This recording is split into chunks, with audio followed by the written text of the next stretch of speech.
I wanted to give a warm welcome to Mr. Mills today, and you want to, Ms. Mills? Okay. All right, excellent, excellent. So as you can see, we're a pretty small research seminar, and we're studying, the history of enslaved and free people in Middletown.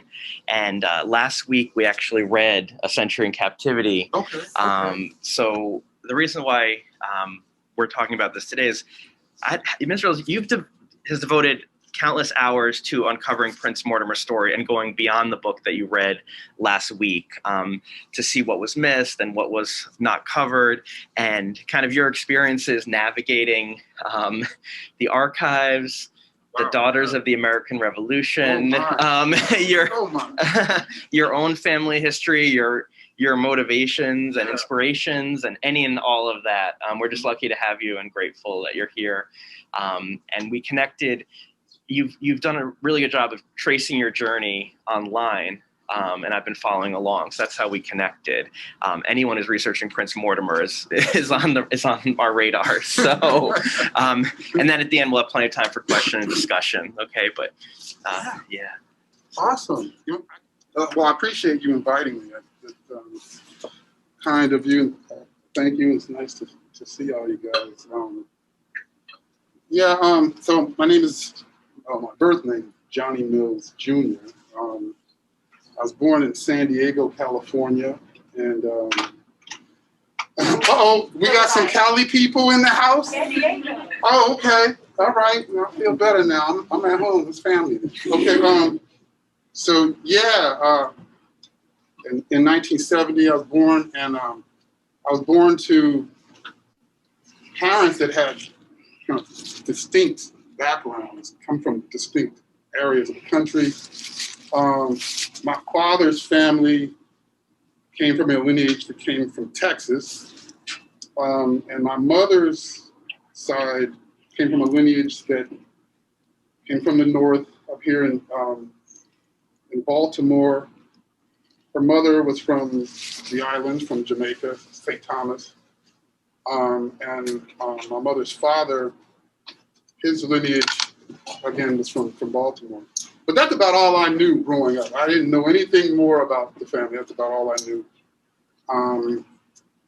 My parents were, or at least my father in the 70s was in California. You got the 70s, it's California, and you got the Black Power kind of movement going on. You got the Panthers and US organization. You got all these things happening. Martin Luther King had just passed a couple of years prior.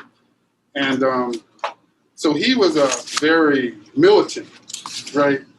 And so I grew up in a household that was had a strategy of how us as African Americans approached the outside world. So he taught, like, what I call, I don't know if it's an appropriate kind of definition, what I defined as like a defensive strategy. It was, don't go here, don't say this, don't do that, like, protecting you and teaching you what to do and what not to do, so you'll be all right. And I didn't quite get it. My father seemed over the top to me. I didn't quite get it. I was kind of accepting how the world, how I experienced the world, right? I didn't quite get what he was doing or saying. As I got older, so as I got into the 80s, I started noticing things around bias, but I couldn't have articulated them back then, and I couldn't have defined what they were. It wasn't until I was an adult where I could look back and I could go, oh, wait a minute, that was this. I didn't know what they were. But once I was an adult and I had a child, so now my daughter was born in 1989. Now we're into the early 90s. She's a young child. And then I started kind of referencing back to my childhood and the things my dad would say. I didn't really want to take that tactic, but you have a child now, so you're kind of in fear. So I was like, well, I got to protect her. So what do I do? How do I raise her? What do I say? And I really just didn't want to do that defensive thing. So I took on, which is very silly now, when I think back, it's like the silliest thing ever. But I took on this strategy. I was like, well, I can feel that there's this perspective of who I should be, where I should go, what I should do. Like I could feel it coming from the outside. Like I could see it in media. I could see it in where I went, what I read. I could feel it. So, and I was in the business world at the time. And so I told myself, I'm going to do more of I consider like an offensive strategy. I'm going to project to the world something different than what the bias says. And I'm going to assume that that's going to make some difference. Like this was my epiphany. So I started out in business presenting myself in a very docile way, calm, cool, and not really couldn't really agitate me, and very amenable, as a means to kind of change kind of a perspective that I thought was the overwhelming perspective, and that tactic was validated for me around 1992. So we're in California, and the Rodney King beating had happened, and then the trial, and then the officers were acquitted, right? And I remember that night I was working, and I had to travel back home. I was working in northern county of San Diego. We lived in East County. And before I left from work, I was talking to a friend of mine. His name is Paul De Hoyos, and he lived in LA, but worked in San Diego. And he's telling me before I left work, he's going,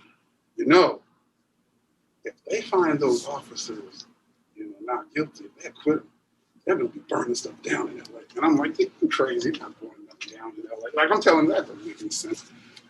But anyways, I leave and I drive home. As I'm driving home, I'm listening to the radio, and literally things are burning down in LA. He was right. I get home, I'm turning the TV on, I'm watching it. She's at like a night school at the time. She's at an adult school. I had to go pick her up. And as I was driving to go pick her up, odd things would happen. People wouldn't pull up next to me in their cars. When I got out of the car to go into the school, people were avoiding me. And that reiterated that strategy in my mind, which to me is kind of a silly strategy now. But at the time, it reiterated. It was like there's a broader perspective, a broader bias on me, strictly based on my color. I'm like, well, yeah, I got to fight this. So it kind of reiterated that strategy. So I continued that strategy until 95. And in 95, I was traveling on business, and I would travel with these women. They were all Caucasian. I would travel, and we would meet up with our company. We'd meet in certain offices. And one was from Atlanta, and another one was from Chicago. And I'm coming from San Diego, and we had an office, our company had an office in Columbus. When we met in Columbus, and we met in various portions of the country, but at this particular visit, we met in Columbus. And I had been using this strategy of docile, amenable, for years now. And we're in the lunchroom in Columbus. This office had like some 500-600 people. And it was the day this is the day of the O.J. Simpson verdict. And so we're sitting in the lunchroom, and they read the verdict, and they're like, not guilty. And there's all these African-American people, they're excited. And on the other side of the lunchroom, there's all these Caucasian people, they're all upset. And the ladies turned to me. One of them turned to me. Her name was Christy. She's from Atlanta. And she said to me, see, John, that's why we like you. You're different. And that was the last day I used that strategy. Right then I went, what? Huh? It was as if now I was just an outlier. It never really did anything.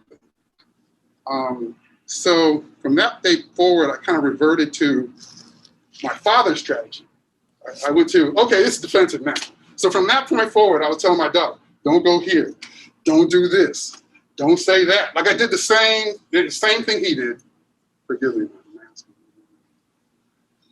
So I reverted to that same strategy, and I stayed. Now I was just in the defensive strategy. From that point forward, that didn't change for many years, but the progression to that changing started in the early 2000s. So in 1998, we moved to the East Coast. My company brought me here to Connecticut. And here, I'm far from home. My sister moved as well. Her husband was in the Navy. She moved to Virginia, so at least my sister was closer now. And we were both so far from home, and we were trying to find things to tie us back to, home. She starts doing genealogical research. She starts doing ancestral type stuff. And back then you didn't have the same tools as you have today, but she was finding all kinds of stuff. And I learned a bunch of things that I had never known. I learned that my father, his father, my grandfather, his name is Milan Mills, who I knew. He passed in 1987. I knew him very well. He was originally from Texas, from East Texas, a small town. His grandfather was a slave, and his grandfather's name was Ned Mills. And Ned was born in 1824. And ultimately, he became a slave of two men by the name of Robert and David Mills. And in the 19th century, they were the largest slaveholders in Texas. And so, once slaves were freed, often they took on the surnames of the last slave owner. And he did that. And that was just a little overwhelming for me. I had gone all these years, you get to this idea of pride in your surname. Like, yeah, you're a Mills, or Mills boys do this, and all this pride in your surname. And when my sister discovered that, and we had all this documentation and census documents that were post 1865. Once he was freed, we could see him in the census, and so I could validate it, and I could see my grandfather's father as a child, and I saw 10 years later I could see other people that I knew of, and then I saw my grandfather as a child, and so I could validate it, and it blew my mind. I was like, so I've been walking around with like this brand of just the last people that owned my family, and I've had this pride in it, and it just is. So who were we? Like, that was just a branching off point. And someone decided to say, okay, we're Mills. So yeah, that created somewhat of a conflict in my mind, but it also made me think, it made me understand some things that I hadn't before. So my father was very fair-skinned, extremely fair-skinned. I never thought about why that was, never processed it. I learned that also in this research that his mother, her mother's maiden name is Kyle. They were originally from a town called Kyle, Texas. It was named after a gentleman by the name of Claiborne Kyle. Claiborne Kyle was a politician in Texas. He also had 5 sons, all of which fought in the Civil War in the Confederacy. And there's pictures of them that exist, these 5 sons. He also tended to have relations with his slaves, so he would like rape his slaves. And so my grandmother's mother's line is a descendant of that rape, which is why there is this lighter shade to them, and which is why my father was so fair-skinned. I never knew that. As a kid, it was just the norm. That's just my dad. I didn't even think. He's so much lighter. Why is he? I never even processed it. So now I'm late, I'm an adult and learning this for the first time, processing it with the information. Along with learning those things, I also learned about some of the people along the way and how they even arrived in San Diego, like how they got there. I learned that my grandfather got there because of, he was the youngest of 11 kids, and many of his siblings were born in the 1800s. He was born in 1911, and he didn't quite get why his brothers were so, this docile, amenable approach that I was doing like in the early 90s, why they were acting like that around white society in that area of Texas. He wanted to be equal. He was the young hothead, right? He was the baby, right? And which put him at a lot of risk. They had to rush him out of Texas, which is how he ended up in California, which is why I'm from San Diego. And it explained some of his demeanor. He was often very quiet, very serious, almost sad, my grandfather. And my father was very angry, often. And he grew up in a predominantly Black neighborhood as a very fair-skinned kid with a family who was very proud in being Black. And there's colorism. And so he had anger over the colorism. He was constantly trying to prove his Blackness, right? So as I learned more about these people and why they were who they were, like things I never knew. And once you understand who these people are, once you understand who your family is, it kind of tells you more about who you are. It explains why they did what they did in raising you, why they said certain things. And so it was enlightening kind of understanding that. But it also drove me to a new pattern for how to challenge the ideas of bias.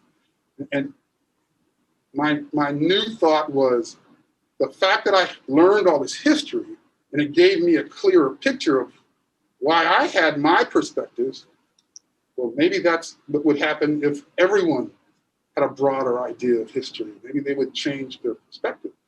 And that was the start of me going, well, wait a minute, let me find broader history. Let's try to find some stuff and try to promote it, push it outward, right? So that's how that started. By 2010s, I had much more information. My sister continued her research. I was just learning some fascinating things.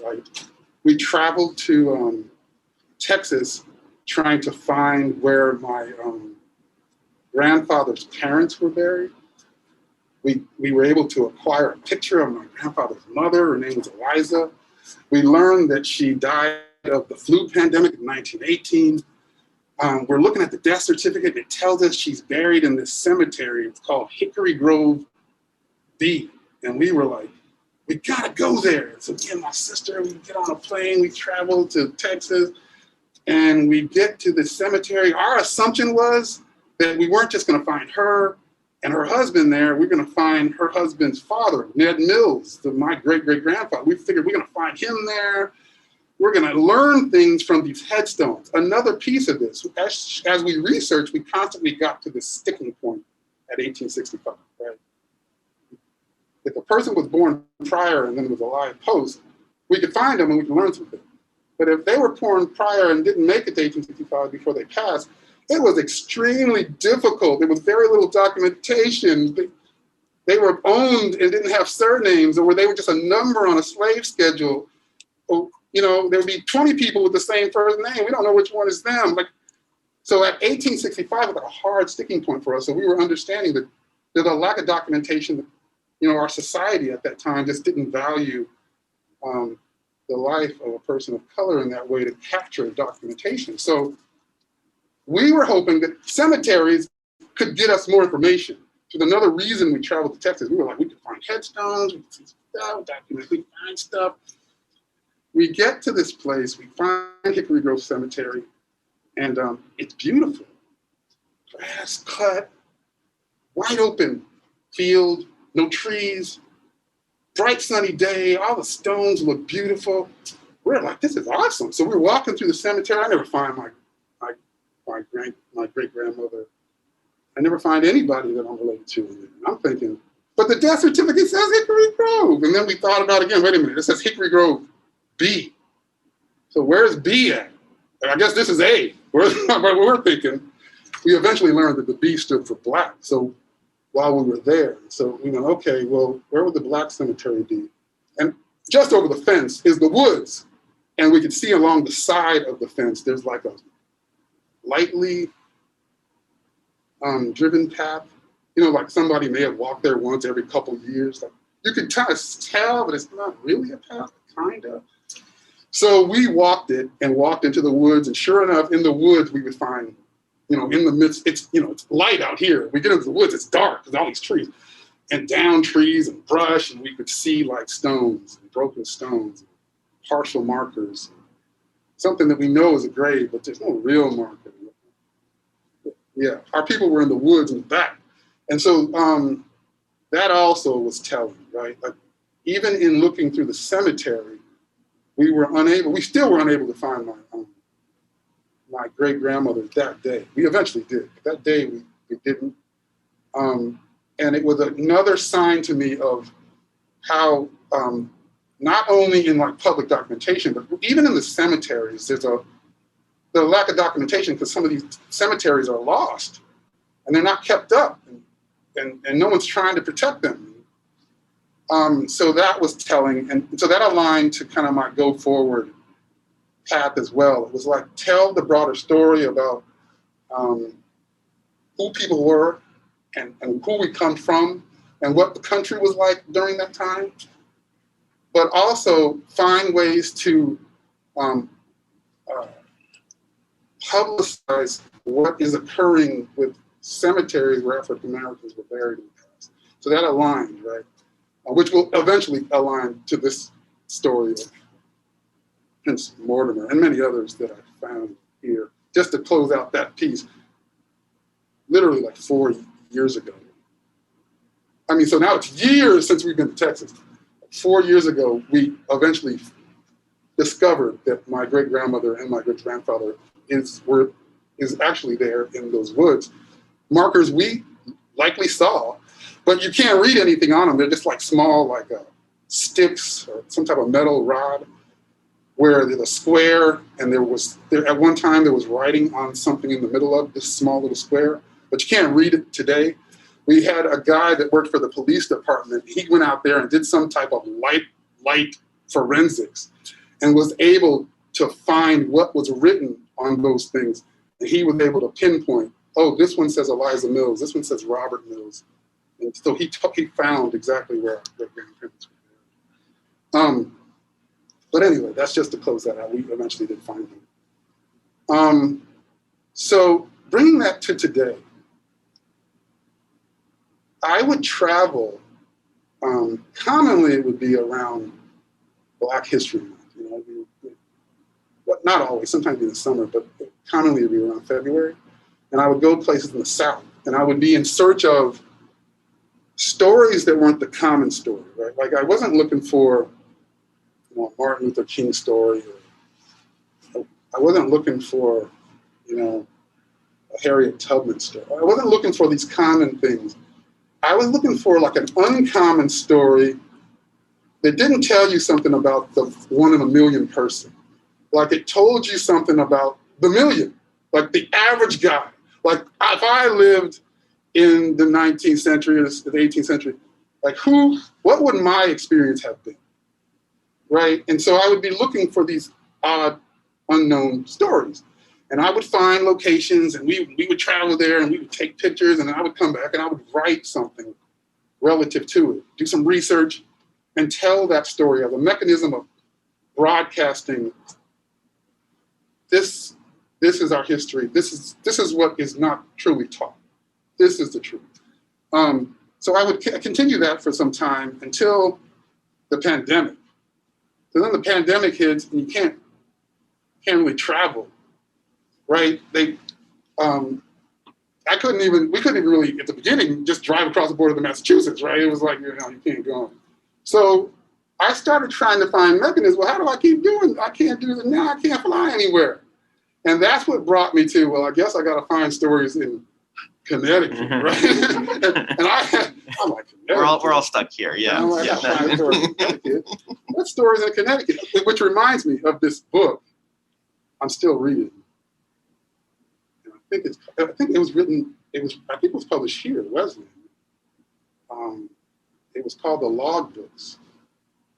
And it was a story. It's a book that kind of tells the tale of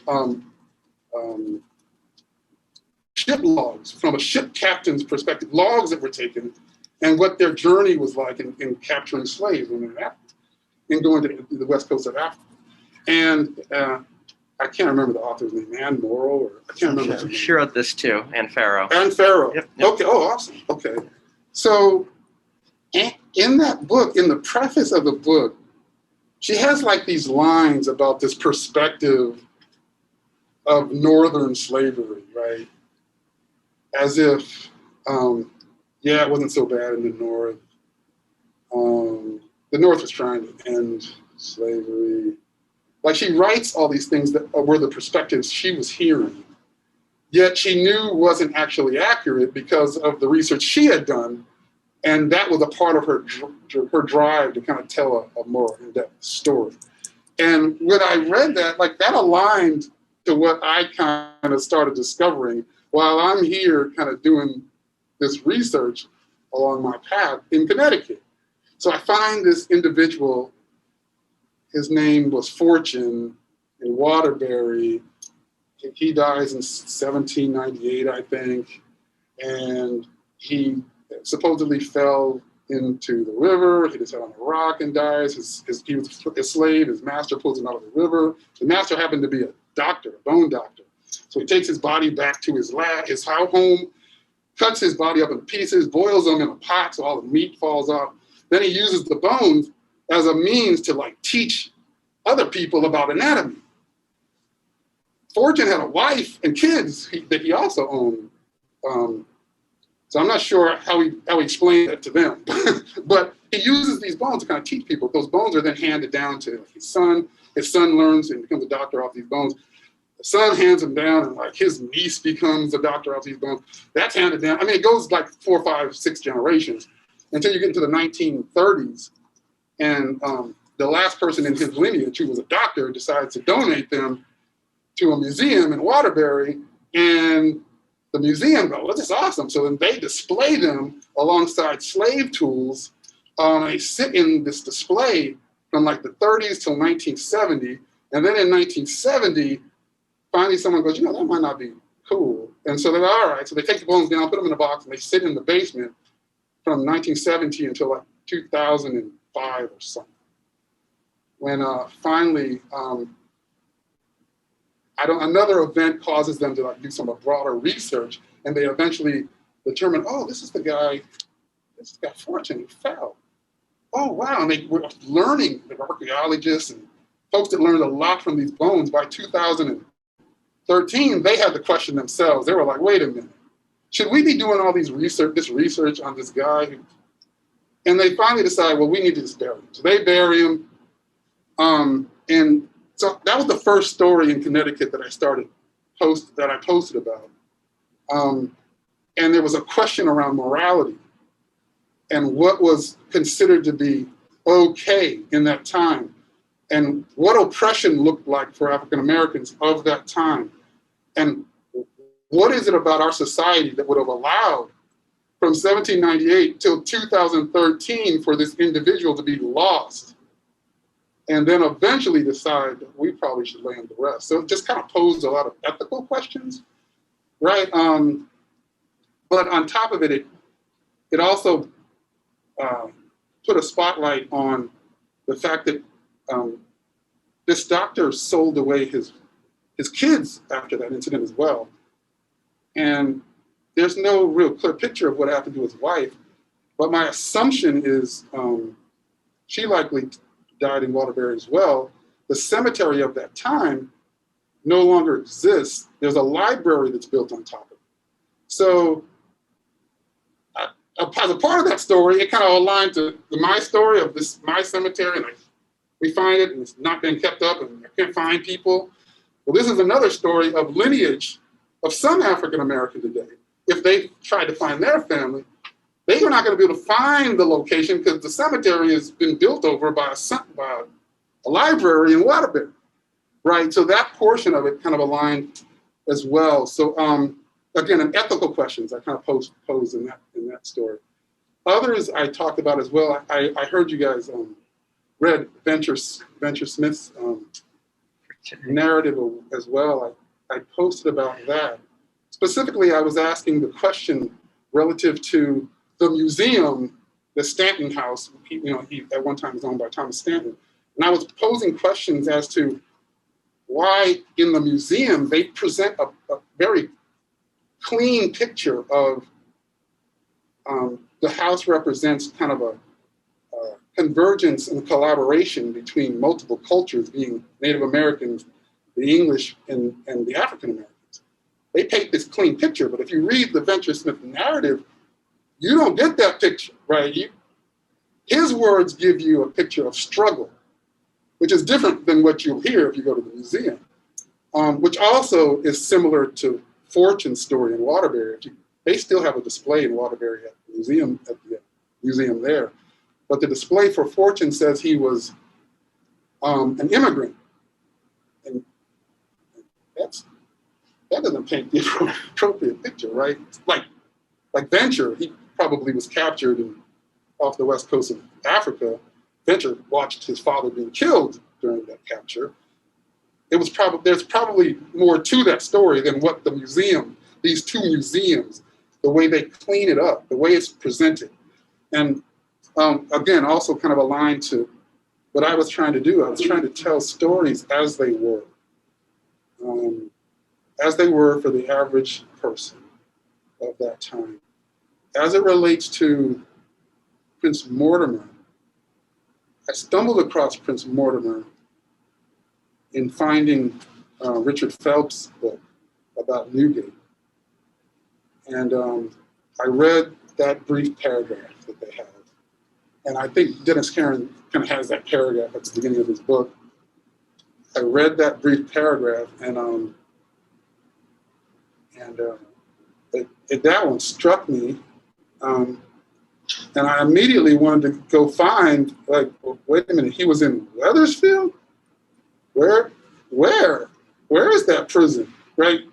And I've been to that DMV in Wethersfield a million times. But I didn't realize that used to be the prison. I didn't know anything about that. And I didn't know that there was a prison cemetery there.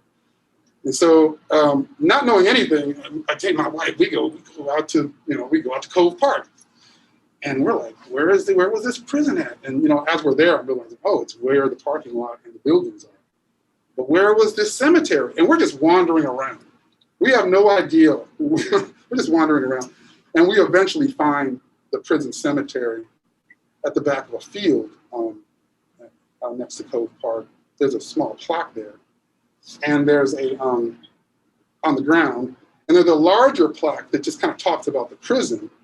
And within the context of that, it has like a small blurb about Prince Mortimer. It simply, as it's kind of reading through it, it says, and a Connecticut slave named Prince Mortimer was here. Was a resident of this prison. But that's all it tells about him on this plaque. And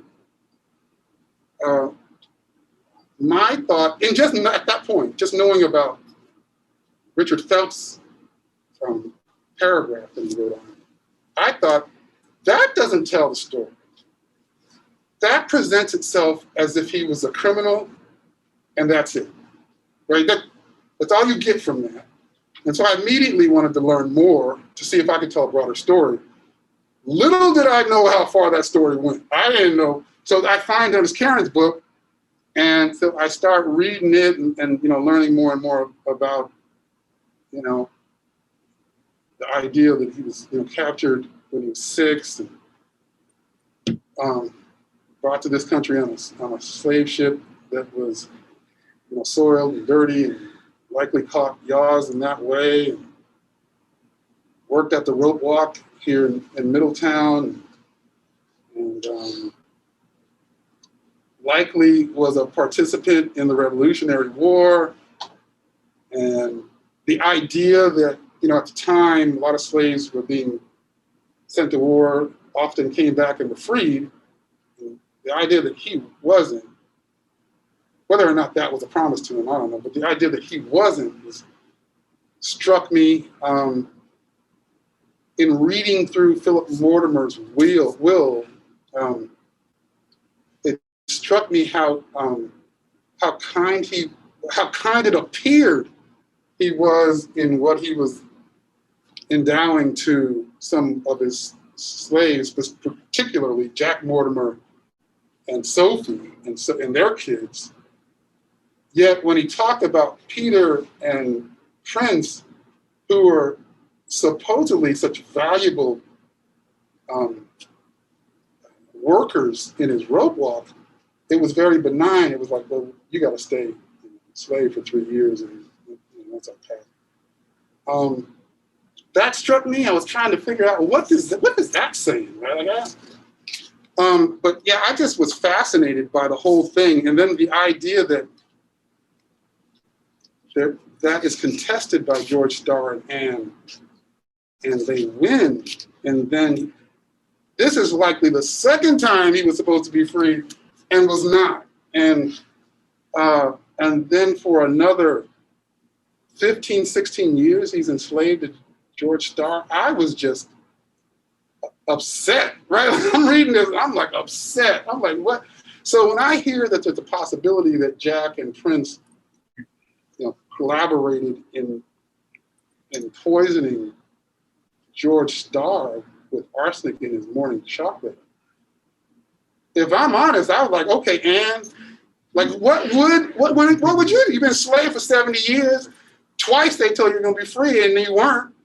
I was kind of like, okay, that makes sense. Yeah, that's probably, that adds up. But the idea that the trial was so short, he was immediately sentenced to life. And that was just weighing on me, right? That was just weighing on me.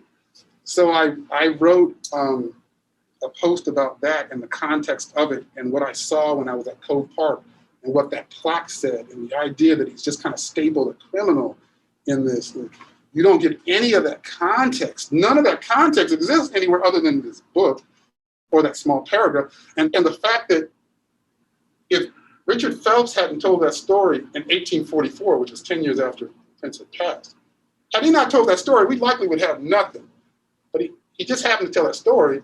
But even though he did, it took another 160 years before the next person picked it up to really try to expand on it. That said something to me too, right? Like I'm trying to find what the world was like for just the average person in the 18th and 19th centuries. And this to me sounds like it's probably close. This probably more common than not. And we're just kind of lucky to even know that existed. Whereas, when we're talking about a Butterfield or a Venture Smith scenario, he wrote his narrative. So that's our blessing in that. This one is these small things that we didn't have to piece together. I set up some time. My nutty. So I set up some time with the city of Wethersfield and the Veterans Committee. Because when I'm in Wethersfield, they feel like a very proud city around their armed forces and the heritage around serving folks that serve this country, the veterans. And my thought was, if you have a potential veteran sitting under a softball field, but I can go look down the street and you got thousands of flags in a cemetery and highly honoring all these people, shouldn't we do something about that? Like that was my perspective. So, which I don't know, might not have been a shared perspective, but that was my perspective. So I go to the town of Wethersfield and I talk to the Veterans Commission and I get on their agenda and I kind of tell this passionate story. And they were more or less like, yeah, you're right. Yeah, that makes sense. Okay, yeah, we'll look into it. Basically, it was like nothing. And so I think they heard me, but I don't know that it was high on the agenda. So I thought I got to do something more about this. So then I connected with the Wethersfield Historical Society, and we started collaborating about this story. And of course, there are facts here that they don't tie neatly, right? We know Richard Phelps said he was a servant in the Revolution. But I don't know that I have specific documentation to prove that that's the case. I just have Richard Phelps saying it in 1844. And so I knew that it was going to be challenging to kind of make these like definitive celebrations around things like that. I had come to the conclusion in my mind, I was more or less like, it doesn't matter to me whether or not we have definitive documentation or not. If Richard Phelps said it, and considering what he went through in his life, just honor the guy. What does it matter to you guys? Just honor the guy. Like, that was kind of my perspective, right? I did understand that. I mean, we probably have to do some broader research. We brought in the Daughters of the Revolution, the Connecticut Daughters of the Revolution, and they were much more definitive. They were like, no, John, we have to get, in order for us to honor him appropriately, we're going to have to get clear, definitive evidence that he was a part of the Revolutionary War. And we're also going to need to get a living relative. Now, so they gave me these two requirements. Now, we know, well, we thought we did. In the book, Dennis Caron's very clear that there's no known relative. He didn't have any kids. He even kind of suggests the fact that because of Yaws, Prince may not have been appealing, which is why he never had any mates, which is why he never had any kids, right? And so I immediately was like, well, there goes that. I'm never going to find a living relative. He never had no kids because he was too ugly, based on what Dennis Caron said, right? But I said, well, I guess I'll try to do some research on it anyway, while I'm trying to figure out how if I can find some definitive evidence on him fighting the revolution.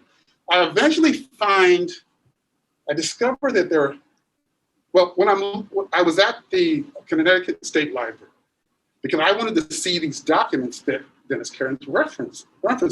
He references, Prince Mortimer's court jacket from 1811. He references that. He talks about Jack Mortimer's court jacket from 1822, right? And I wanted to see these things. So I went to the Connecticut State Library so I could see them. And while I'm there, I'm like literally holding the 1811 court jacket. It struck me. I had been looking for Prince Mortimer in the Revolution under Prince Mortimer. It struck me.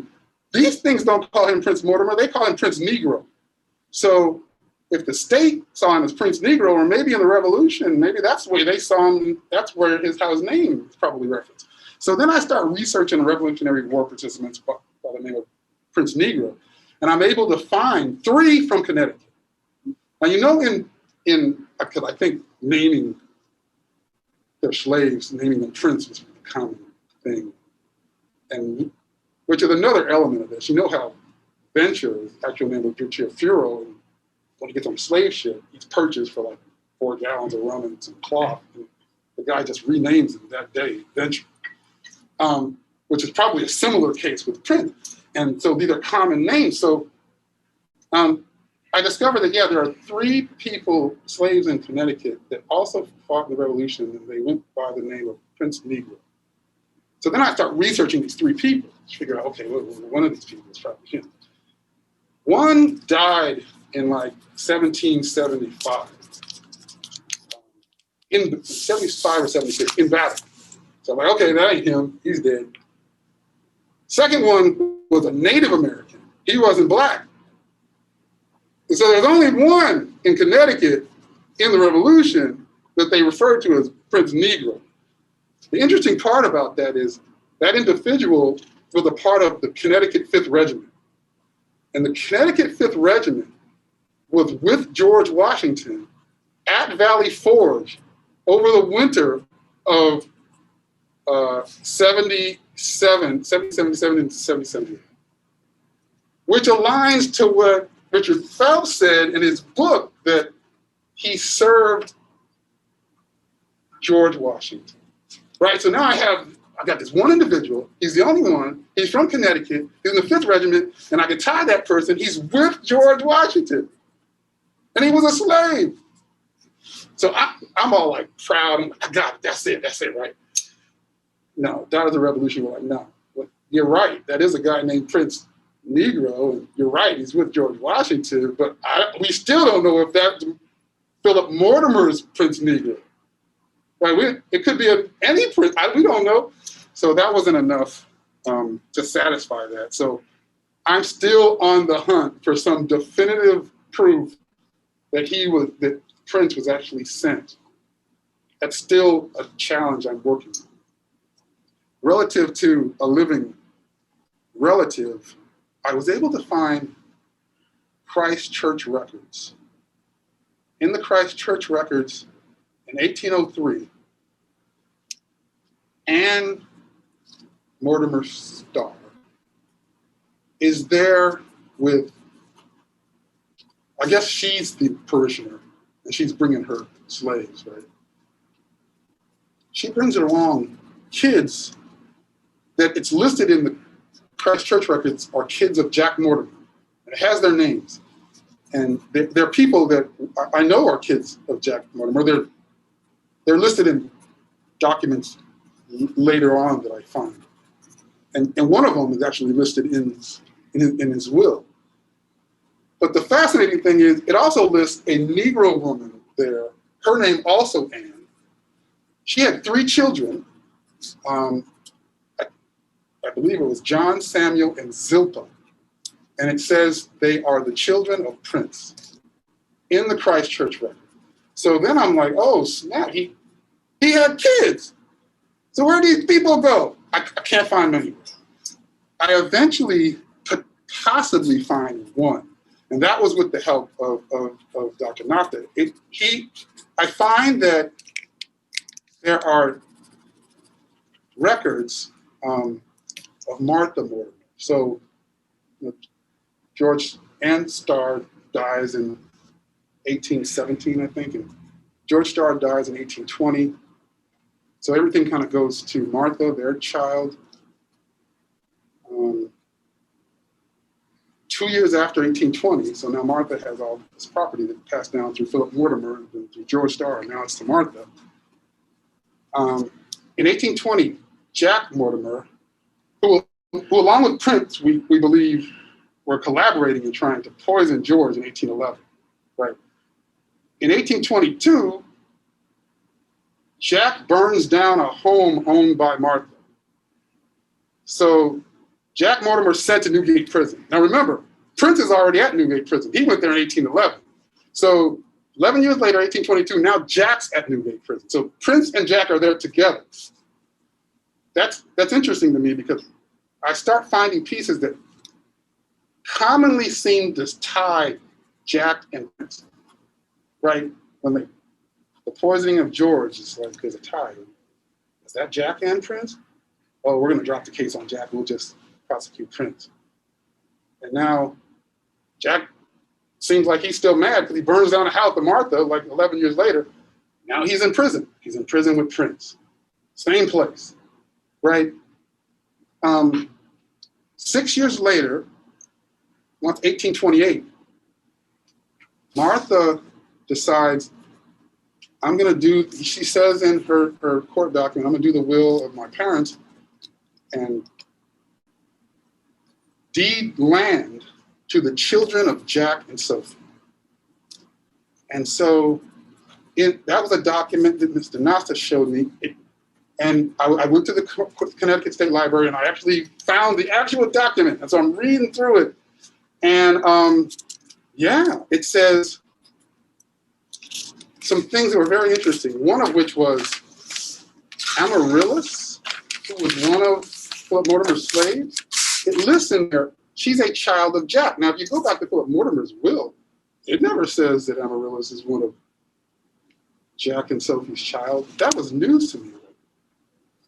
We're willing this, Martha's saying, I'm willing a portion of this property of Amaryllis, a child of Jack. It also says, another portion of this, we're deeding to Rachel, another person. It says, a child of Jack. I didn't know that was Jack's child. So I was getting all these interesting pieces out of that. It then says, and we're deeding another portion to Charles Mortimer. That became interesting to me. Charles was not alive when Philip Mortimer passed, so he's not in his will. He was born after. What becomes interesting about that is, I want to say this is March of 1828. I'm not quite sure what the month was. But within months, there's documentation of Charles, same year, 1828, There's documentation that Charles says he's leaving Middletown. It's in the Christ Church records. I'm moving to New York. I'm out of here. And he's not the only one. Like, it's like a lot of these slaves around that time of Philip Mortimer just left Middletown, which tells me like there's a context around oppression. Like they were getting out of here. They all left. And so within the records of Christ Church, like Charles said, I'm out of here. I'm going to New York. 2 years later, in 1830, Charles comes back, but he comes back only to sell his land to his cousin. And in that record, it says Charles and his wife, Zilpah. Now, last time I heard the name Zilpah was when the Christ Church record said that was Prince's daughter, right? It says Charles and his wife, Zilpah. So now that's got me going, oh, snap. If I can figure out if they had kids, that might be my line to a current day relative of Prince, which would allow me to suffice that requirement of the Connecticut Chapter. But I'm still stuck there. Those would be New York records if they stayed there past 1830. I'm trying to figure that out. So I'm stuck in those two lines. Definitive tie to the revolution. Where are Charles and Zilpah? So I'm pursuing that. Luckily, the Wethersfield Historical Society isn't as stringent, right? They're like, John, no, we're going to fix this. You're right. That plaque ain't right. We're going to change the plaque, and we're going to build a broader story. Also, we discovered that, and what's interesting about this, I can't remember where I discovered this. I don't remember where this information came from, but I was talking to Dennis Caron. I'm on the phone with Dennis, and I'm telling him, I found out that there were 2 cemeteries at the Wethersfield prison. There's not just one. And that one that I found, that's the second one. Prince isn't there. He's at the first one. And there's no records of where that's at. So I'm telling Dennis that. He's like, I didn't even know where the first one was. He's like, I got to go over there and see that. And so when I'm talking to the Wethersfield Historical Society, they said they're going to do work, ground penetrating work, to try to figure out where that first cemetery is. Because their thought is that's where they'll put the marker that will tell a broader story than simply Prince was a criminal, right? So that's the blessing in it all. They're pressing with that, and they're still working with me. I'm really happy about that. But again, I guess to kind of conclude, and we can kind of have a discussion. That's the type of work I've become interested in because it aligns to those 2 facets. It's like what true life was for a person of color outside of just the 1 in a million commoner of that time. And 2, this idea of lack of documentation and the cemeteries being a component of it. And if those are lost, or where these burial grounds are lost, that's another avenue that a person of color doesn't have to tie themselves to their lineage, right? So, hey. Would you be willing to talk about your family cemetery in Baltimore? Didn't you just go down there? Yeah, absolutely. So, my sister is the primary genealogist, right? Like I'm like her sidekick. Right? And she's done a lot of research. And as we were talking about earlier in the discussion, my mother, her father, my grandfather, again, whom I knew really well, he died in 2005, was from Baltimore. That's all I knew about him. I knew my mother's mother was from St. Thomas, was from Jamaica. I knew that. But I didn't know anything more than that. And what my sister learned was that my grandfather, his great-grandfather, so it would be my 3rd grade, his name was William Cooper.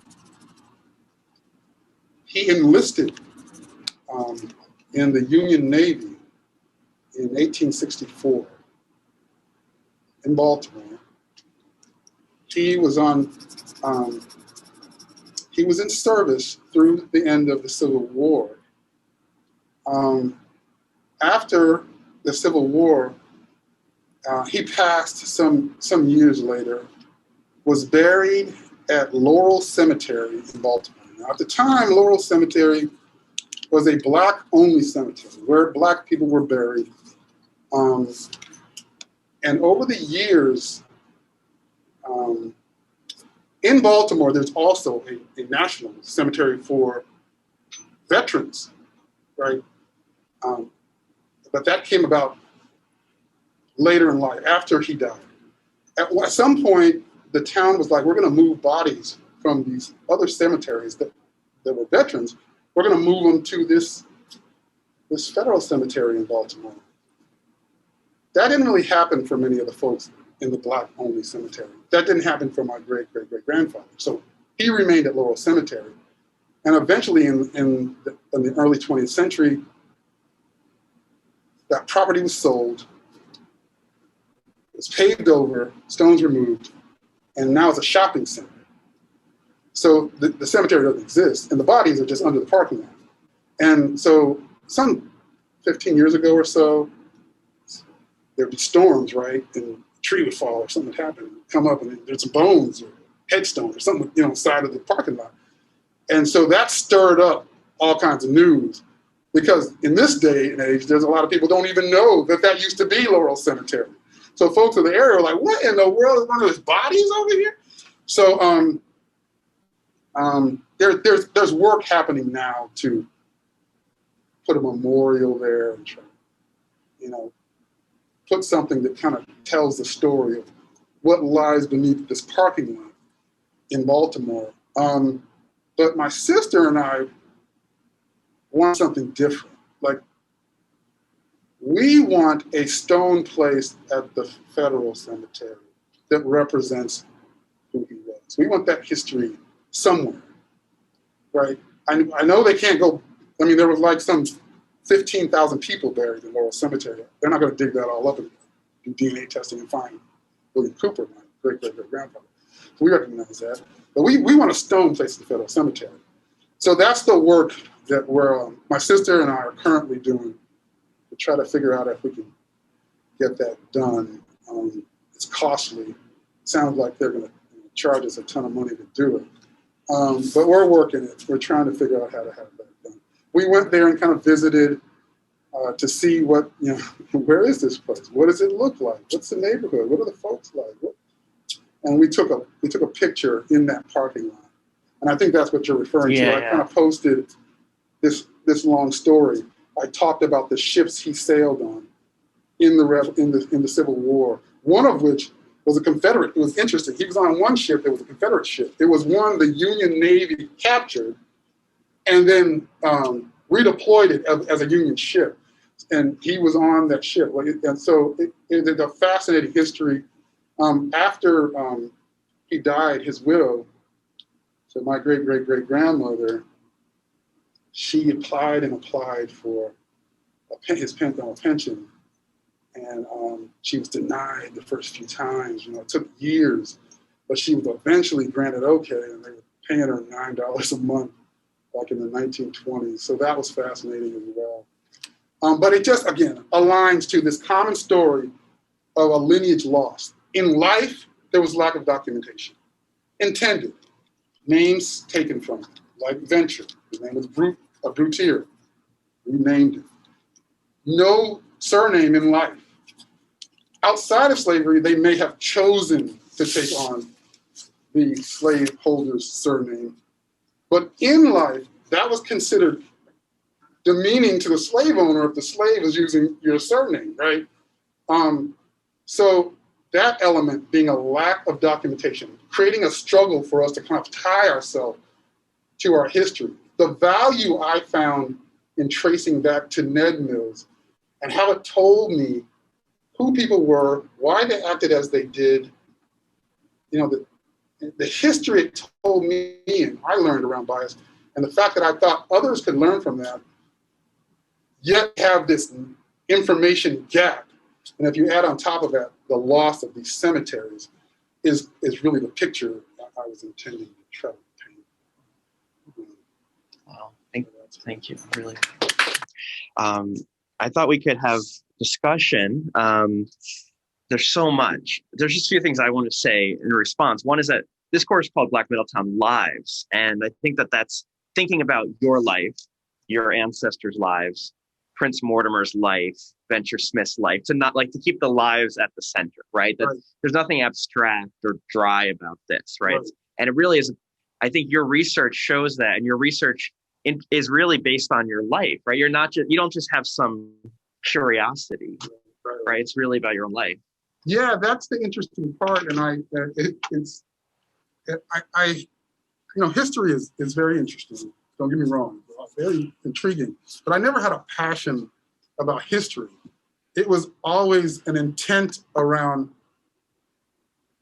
how do I affect something I've always felt my life around bias, and how do I affect that as a means to protect the people I love? Like, that's all it was. It wasn't about a passion for history. That said, all this stuff has been fascinating, but that's been the intent.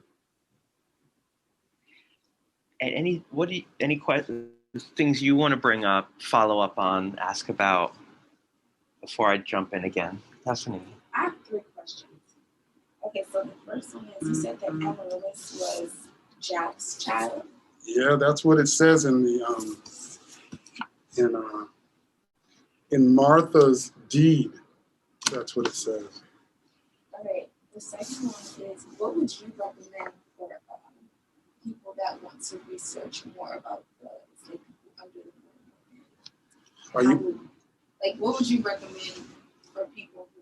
Did you hear me? Yes. Okay. Are you referring? You're referring to your own lineage? Yeah. No, not my own. Okay. Lineage. No, just like the enslaved people under the. In the Mortimer. Oh, relative to Mortimer, all the enslaved people in the Mortimer mansion. Yeah, I've learned a lot from Mr. Jesse here. It started with literature where I could find any components of it, but it drove into just legwork that went to local libraries. It was just local library legwork. And using their resources to look into land records or look into court records or look into census documents. It really was just kind of, hard and fast groundwork. Thank you. Okay, last question is, how old would you say that Prince and Jack were when they were? Yeah, that's fascinating because this is an interesting one. In 1811, we know he went to prison. Prince Mortimer went to prison. I've seen a prisoner list from Newgate Prison from 1815, and I see a prisoner list from 1825. I've got copies of them. Both of them say he's 75, which is weird. But how could he be 75 in 1815 and 1825? But my assumption, I'm making this assumption, that both of those are listing the age he was when he got there, which is why it didn't change between 1815 and 1825. So my assumption is they're saying he was 75 in 1811. Whether or not that's true or not, who knows? My assumption is this is Prince just saying some number he don't know, or somebody just guessing. But let's go with that. And I think it's probably closer than accurate. So let's say he was 75 in 1811. What would that make him? Born around 1736 or so? So if you go with what Dennis Caron's saying, that would have made him be born in 1724. So that number of 75 in 1811, that feels like that's like 12 years wrong, right? Like he was 12 years younger. So I think that's more accurate. I think he died at the age of 98. That would be my guess. And it also would align with some other things that I think as well. Like when I was reading the log books, she talks about a guy, his name, I might have wrote it down somewhere. Yeah, John Easton. She talks about an individual named John Easton. He was a ship's captain. He he had a house on the river, just like Philip Mortimer, near it. You could walk right from the river right up to his house. He was, everything he talked about, according to the logbooks, he didn't want to talk to you if we were talking about slaving, capturing slaves, or farming. Like, he was hard and fast ship's captain. He started his works as a ship captain in the early 1840s. 1740s. In the early 1740s. And he dies in 1774. He would go to the west coast of Africa, buy slaves. He'd go over to the Caribbean, sell them. He'd ship back to Middletown. He farmed, and he would pull in cattle and crops. Then he would sail back to the Caribbean, and he would sell these things to these English slaveholders there as a means to feed the slaves there. The reason I'm telling you this story is at Mortimer Cemetery, where Philip Mortimer is buried, John Easton is one of the stones that's around that flat thing. His name, he's buried, he's in that tomb too. He's one of Philip Mortimer's friends. Like, that told me they were close. And this guy was hard and fast slave captain. Like, it's hard and fast, right? It makes me wonder if he's how Prince got here. Did he come over on a ship with John Easton? And if he did, he couldn't have been born in 1724. It was later. It was in the mid to late 1730s. And he would have been 6 then. If it's later, 1730s, he would have been 6 in the early to mid 1740s. And if that would all align to me, right? And then he got here on a ship that was sailed by John Easton. Right? That would make sense to me. That's why I believe dying at around mid to late 90s is probably not. We were all at the cemetery last week and saw that tomb. So they all know you're talking about Captain Easton. Okay. And you're making a really good case for him being 98 when he died. There's testimony saying that enslaved people, their ages were not often known and were not kept track of. Right. And, you might know like a really old person. You might be like, yeah, they're like 100.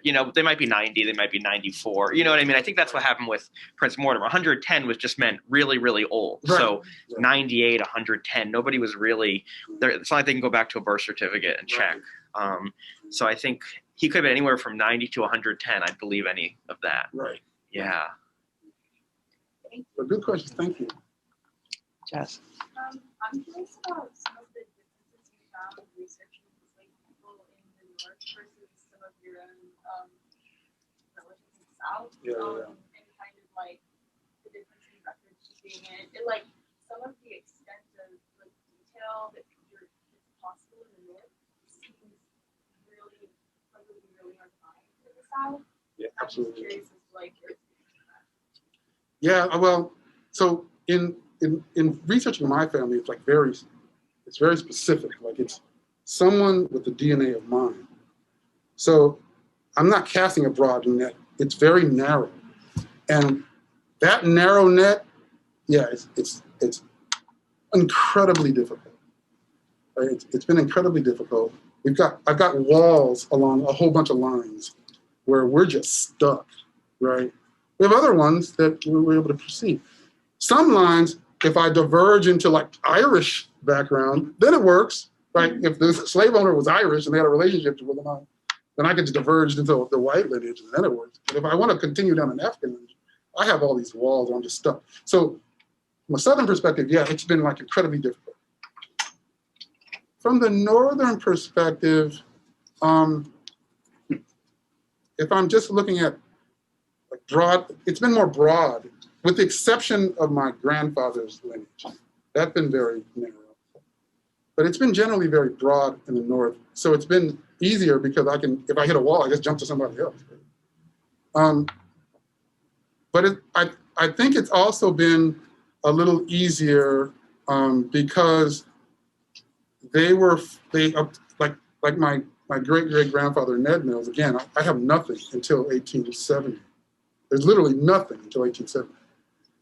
Whereas with William Cooper, my great-great-great-grandfather on my mother's side, he was free in 1864. He chose to enlist in the Union Navy.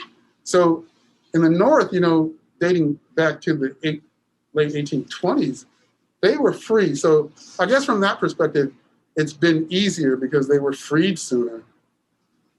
So yeah, it's been easier. Were they free in Maryland, in Baltimore, or? Yeah, that's a good point. Now, relative to Maryland, I don't know the specific year where their laws went to that. I know in Connecticut, the specifics there, but I'm not really sure in Maryland. What I can tell you is I know that my lineage in the early 1860s were free, at least my grandfather's lineage, and thus I have more documentation. And this is really kind of mind-boggling because at the time of the Civil War, there were 500,000 free African Americans in the country, 500,000. That was 10% of the so 90% of African Americans were still enslaved in the South, like 4.5 million. 500,000 were free. Of those 500,000, half of them were in the North and half were in the South. Wow. So you had 250,000 free African Americans in the South and 250,000 free African Americans in the North, which is really mind-boggling. So, like, for example, what Mr. Mills is saying, if you went to Maryland before the Civil War, like 1860, Maryland was a slaveholding state, but Baltimore was majority free. Right. So most people of color in Baltimore were free before the Civil War, but Maryland was a slaveholding state because if you gained your freedom, you would migrate off of farms and plantations and go to the city, go to Baltimore. Right. So Baltimore was sort of like a majority free island in the South. Right. Same with Richmond, Virginia. Same with Charleston, South Carolina. You know, so right. Cities have their own history, right. separate. But that's the other thing, and I want to keep the spotlight on you. But no, I think that this great. is. I mean, I think just context. You know, the context. Your family in a national context is and you could think about it. By like 1860, all of the formerly enslaved people in the North had been freed by these gradual abolition acts, like Connecticut passed in 1784. But there were just so many fewer African Americans in the North to begin with. So even though they were all freed by then, it equaled 250,000. Whereas in the South, there were millions. So if only a fraction became free, right. you get 250,000 in the South. So right. it's really fascinating kind of parallel, and the histories are parallel, and then right. sometimes they interweave with each other and meet, right. like in your own family tree. Absolutely. Texas and Maryland meet in your family tree. Yeah. Another component to this that is really interesting to me is that, so, you know, my grandmother's from St. Thomas, and, you know, historically that was the indigenous people of the Caribbean weren't dark skinned, so you got to assume she's there through slavery. I just haven't traced that yet. But you got to assume she's there through slavery. That's why her lineage is from there. And so I've got slavery lineage likely through the Caribbean, through the North, through in the South. And in this story relative to Prince Mortimer and this John Easton story where he's like traveling to the west coast of Africa, he goes to the Caribbean, then he comes to the North. Like there's parallels, all these things kind of align to what I'm finding in my history. Even in doing my own DNA, I find like, you know, 87% of it is from locations right in that same area of Africa where John Easton was going. Like it all kind of marries. Do you have your DNA breakdown yes. of like origin? Do you know off the top of your head what it is? I don't. I wish I could look it up and tell you. Yeah. I don't have it off the top of my head, but there are like 4 different countries off the west coast of Africa that make up the largest component of myself, which equals to like some 87, 90%. And when I look at the map, they are right around this, you know, Guinea, Ghana, Mali. They're right around that same. They're all in that same. Mm-hmm. That's where Venture Smith was from. That's where Prince Mortimer was from. And Europeans called it the slave coast for that reason, because that's where most enslaved people were captured on, you know, west coast there, near present day Ghana, right? And so, but even in your own family, this is fascinating. Like on one line, it's like your great grandfather was from Texas and fled for his life to California. But then on another branch, you have a Maryland family that was free for probably 2 generations before the Civil War, and then your third great grandfather enlisted in the Civil War. Right. And it's just incredible. You know, it's incredible. And I guess one thing I want people to remember is that, your family is probably as interesting. You know what I mean? Like and like your family is fascinating, but I'm just saying that each family has a story and each person has a story, whether it's your own ancestors or one of the families you'll choose to research here in Middletown. Right. Like there will be a story to uncover, Absolutely. if it's a question of searching, and attention and effort and yeah. Go ahead. I was actually telling Professor Notz that I was interested after taking this course of doing my own family lineage. Yeah. So like my father's side is from Mississippi, and his father left Mississippi to do welding in Springfield, Massachusetts. Yeah. And I'm just more into. He didn't really talk about his past a lot, which just kind of I want to kind of uncover that. So I wanted to get your insight on how to start that process for myself. Yeah, my sister is like she's good at. That's a good question, and she's very good at that. My sister started years ago. This is like early 2000s, late 90s, early 2000s. She started going to elder people in our family and video interviewing them. So we've got many different logs of things that they would have never mentioned to us had it not been that we were asking to document their lives. Right? Had we not asked that question, we would have never known. And had we not videotaped it, we wouldn't have had anything to go back to refer to. There's some things you go back to refer to and you go, oh, hold up, that aligns to, you later in life, you figure things out. So that probably wasn't something that I would have felt comfortable just going to my grandmother at the time and doing, but she was, and it's now incredible. Now, years later, it's unbelievably valuable. Unbelievably. These people have all passed. They're gone. Years gone, decades gone. Some of them, we got video. I would say I would do that. I would do that. And just also, even on my phone here, I go under apps, I go to, voice memos, and just, you can lay your phone down and just audio record. Like if you don't have the equipment or people get shy in front of a camera, you might be having a conversation with a great aunt or great uncle. Instead of just letting it kind of, pass, just, put your phone down and audio record it. Absolutely. And the other thing is when people start interviewing people, they tend to ask too many questions. Right. You know what I'm trying to say? They they'll speak for 10 seconds, they'll say, and then they'll ask another question, they'll ask another, and you get these really choppy, but if you just ask one question and let them talk for 5-10 minutes, they'll answer questions you didn't even have yet or know you had. Absolutely. So the less, just talk the minimal amount you need to guide, and then the rest. Yeah. Oh, absolutely. And that's the problem is oral history is too often discounted. And that's the problem, because all of this history, like Prince Mortimer's history, was almost all oral history. Right. And then everybody who knew that history died. Right. And now people are saying we don't even know if he was who he was. Right. And it's like, so you have to get that oral history. Yeah. Absolutely. Documents are important. But now for our class, it's harder because we're going back to the 1700s. So there really isn't oral history. Right. We're relying on these very sparse, biased documents. Right. But if you're looking at your history, your family in the 20th century, then oral history will be great, Another fascinating story with regards to that. So my sister's doing that. She's recording people. We travel back to Texas, right? This is years and years ago. We travel back to Texas, and we find one of the grandkids of my grandfather's sister. So we had just had census documentation of this where we had aligned. But now we're talking to this guy. His name was Calvin Butler. He was like my third cousin or something, right? So we're all excited to talk to him. We were similar in age. And we're telling him about these recordings we have of my grandfather and who had passed. And he's going, what? I'd love to see that. I did a recording of my grandmother. I was like, are you serious? I want to see it. So he sends me the recording. What's fascinating is his grandmother was, she was born in the 1800s and had died in I don't know, maybe 83 or something at the time. So she had long passed, but he had this video recording. And so I'm watching it, and in the recording, he's asking her questions like, who's your mother? And she's like, Eliza Mills. And we already knew that. We had it on our tree. I was like, oh, snap. Then, who's your father? What was your father? Robert Mills. I was like, oh, It's just for real.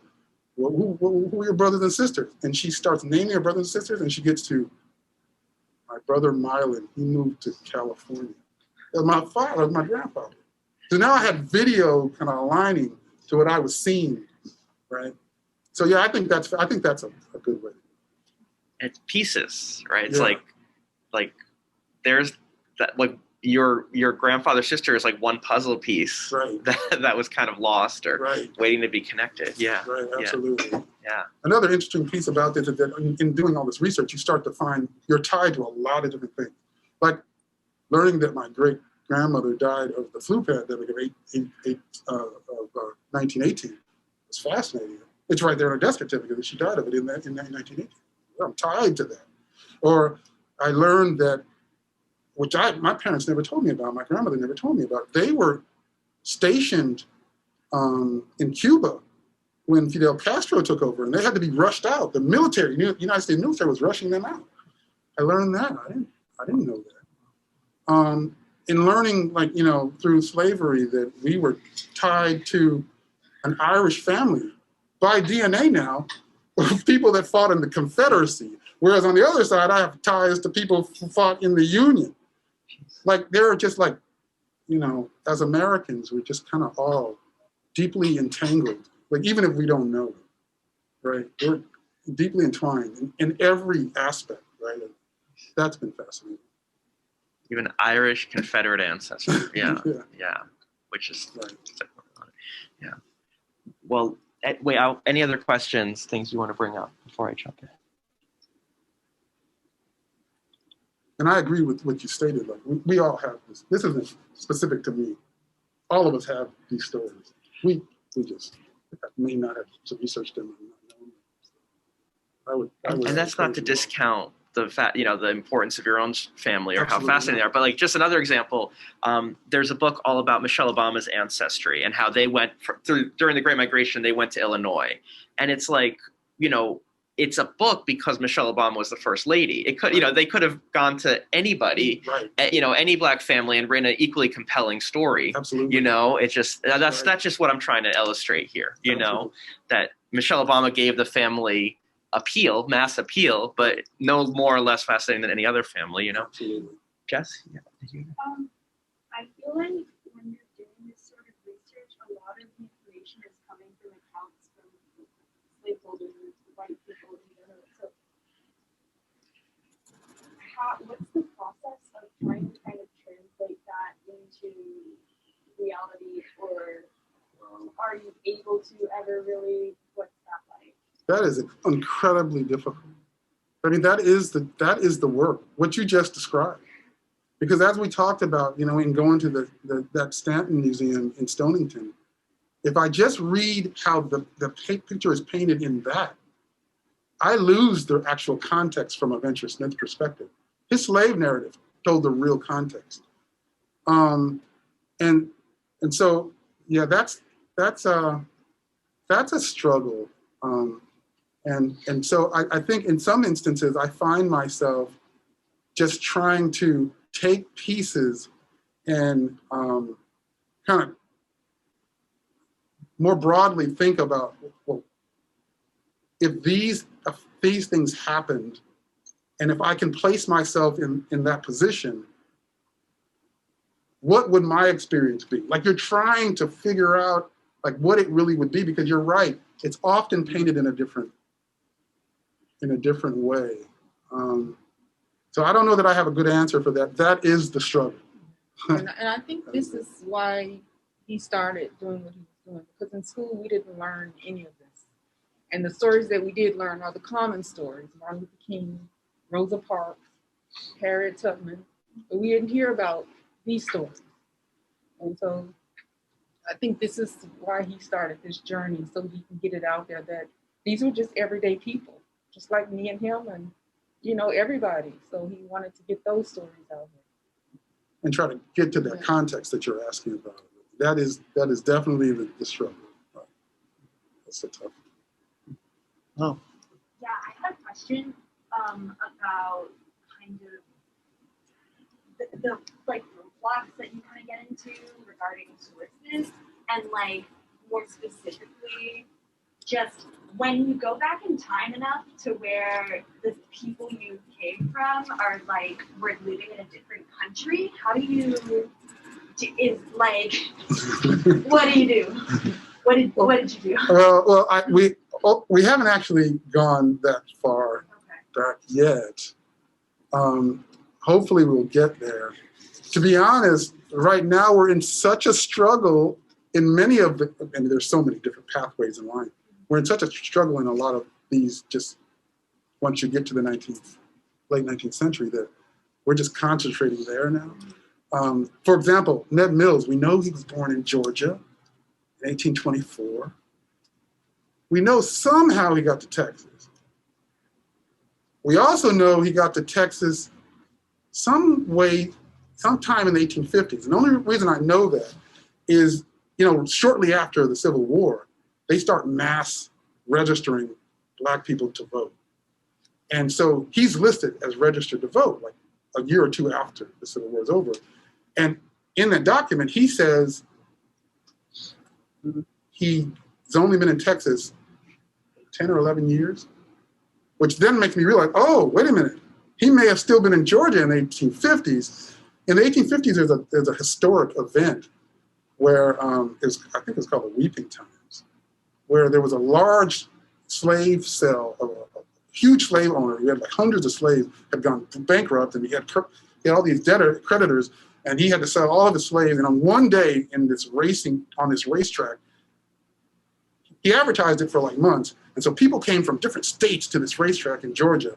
And on that one day, families were being split apart, husbands were being sold, and wives being sold, some kids being sold different ways. So hundreds of slaves were all sold on that one day, and they were all taken back to their respective states. It stands to reason that the largest slave owner in Texas, David and Robert Mills, were probably there. So in our minds, we're going, that might have been how Ned got here. It aligned. It was like mid-1850s. He's saying he was in Georgia until. So now we're trying to figure out, did he come through that thing? So it's things like that where we're stuck in that. Like we haven't gotten further enough back to. Yeah, we're stuck here, in the documentation struggle. Few things. One is there's a website called informationwanted.org. Do you use that website? No, I never have. So I've been contributing records to them for about 4 years. And informationwanted.org, especially after the Civil War, and especially in African American newspapers like the Chicago Defender, but others too. Mm-hmm. There were formerly enslaved people would actually place ads saying, my sister was sold on this date and I haven't seen her in 40 years. Can you help me find her? Oh, wow. And there are we've found several thousands of these ads, and we've been transcribing them and putting them on this website. So if you go to informationone.org and put Mills, your ancestor might have put a newspaper ad looking for a sibling or a parent. And these records are just so emotional because it's sort of like, like there was never like a Truth and Reconciliation Commission in the U.S. about slavery. There's never an apology. There's never an acknowledgement. Right. And with these ads, you actually get the voices of those who endured slavery and endured family separation speaking in their own voice about what they endured. It's like, it's the first time that, one of the few times that those who were sold can actually left a record from their perspective of that day. Oh, I gotta check this out. And they did it because they were hoping someone would read it and know their sister or know their, and they would say things like, would ministers please read these from the pulpit? So at Black churches, you actually had ministers reading these out loud for people who couldn't read or who didn't subscribe to the newspaper, hoping someone in the congregation would know that missing sibling or missing parent. Really astounding records. Yeah, I gotta check that out because that's always been a question of ours, knowing that, Ned was born in 1824 and the family that I know of, he was later in life having that family, which begs the question, when he was in Georgia, did he have a whole other family? Probably. Like, was he sold off and he started this new family in Texas and that's where I come from? But there's a whole nother one that I don't know anything about. Like, that becomes a question. Probably. So that's interesting. Yeah, I have to check that out. And a lot of when you talk about the differences in sources, you're also getting the differences in history, where like Mr. Mills is saying 1865 is the cutoff because that's when the 13th Amendment was passed. And at least on paper, slavery in the South ended overnight with the 13th Amendment. Right. Whereas in the North, as you all know, it took decades, right? Like Connecticut passed a gradual abolition act in 1784, Right. saying if you're born today, you'll be free in 25 years. So then it became a personal struggle, person by person. Right. And that's part of what Venture Smith's story is about. Like, how did he and his family become, buy their freedom? It was like a years long struggle and negotiation. So in the North, there's no like set date when people legally became free. You know what I mean? So you're looking for the manumission documents, when they became free. One person might be manumitted in 1770, another might be in 1810, so it's just drawn out. Yeah. Right. Yeah. Yes. One thing I'll be asking you to do in your next papers, which you have a long extension on, I'll be emailing you tonight about that, thinking about sort of comparing Prince Mortimer and Venture's experience, how two men who were enslaved just, 10 miles, just lived 10 miles apart could have such drastically different lives. Like, how do we explain, like, you know what I mean? Like, how do you explain how two people who both were categorized as enslaved and lived in Connecticut at the same time and could have even met each other, Right. had such different fates? Anyone want to take how would you even begin to answer that? Oh, yeah. Oh, well, I found like what was helpful for working on the paper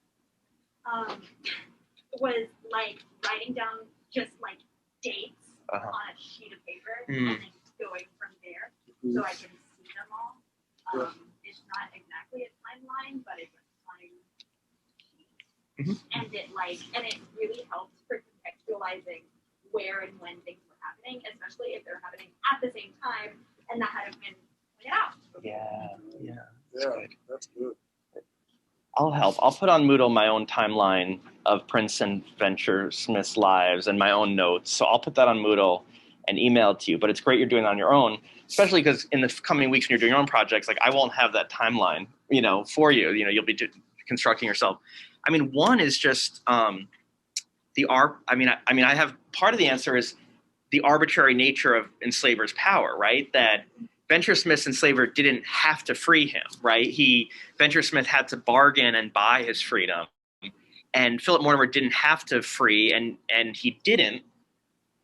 Right? It's like Prince Mortimer fought for American independence and then came home and remained enslaved for years more. And then he was free, but then George Stark contested it. So part of it, I don't know, I guess one thing you can grapple with is how much was in their own control, like the agency of the enslaved, and what forces were beyond their control due to the nature of slavery. I think that's something to always keep in mind. Like, how much was Venture Smith's own doing? How much was kind of the situation, the structural force, and how, quote, exceptional was that? Because you talked about exceptionalism, and you started your talk about being like the exception. How much of an exception was Venture Smith? I think it's really important to think about, because Mr. Mills is saying he wants to find the average person. How, quote, average was Venture Smith? How, quote, average was Prince Mortimer? Right.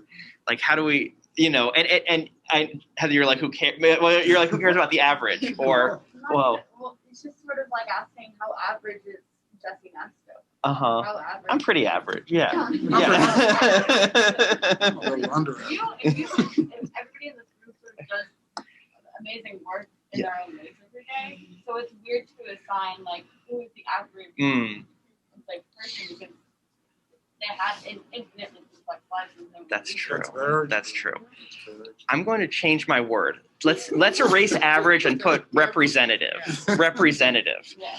I like that better, because you're right, Heather. Average has a judgmental quality. Yep. Like, no one wants to be average. Everyone's above average, and it's a judgmental word. Yep. It's like an elitist word. Yep. Okay, so we're banishing average, but representative, is a good word. Like, how representative of Connecticut enslaved people's experience was Venture Smith? Right. Well, anyway. Right. That's a great question.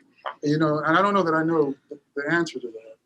But that's a part of what I'm trying to find out in a lot of these stories. I mean, they're both, honestly, Prince Mortimer, most enslaved people did not try to poison enslavers, right? So Prince Mortimer ended up in Newgate Prison because he was exceptional in at least some ways. Right. Now, enslaved people resisted in lots of ways. Often it didn't get to that level. Right. It could be, you know, not working, or it could be taking extra food, things that were less risky than poison. Right.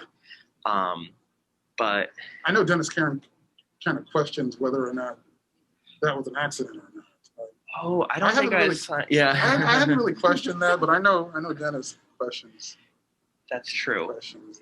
I didn't even assign that because it's such a complexity. Complex And he has like a postscript saying, you know, he could have accidentally put arsenic in his chocolate. Like, well, he was like, you know, arsenic had like medicinal values. It was believed at the time. I thought he was stretching it a little bit. Right. So I don't know.